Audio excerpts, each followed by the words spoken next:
Ikaw na naman? Ano na naman ginagawa mo dito? Nasaan po si... At wala akong pake sa inyong dalawa. Hindi ka talaga nadadala no? Diba sabi ko huwag kang pupunta sa bahay namin? Nag-iskandalo ka eh. Gusto ko lang po kausapin si... Wala siya dito. Lumayas ka na nga. Naiirita ako sa pagmumukha mo. Layas! Ay, hindi ka lalayas ha. Hindi ka lalayas.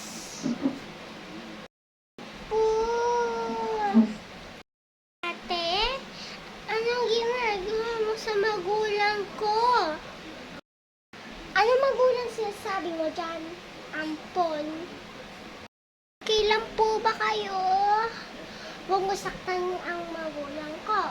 Ate, anak, hindi ka nagalit sa akin. Hindi na po, na.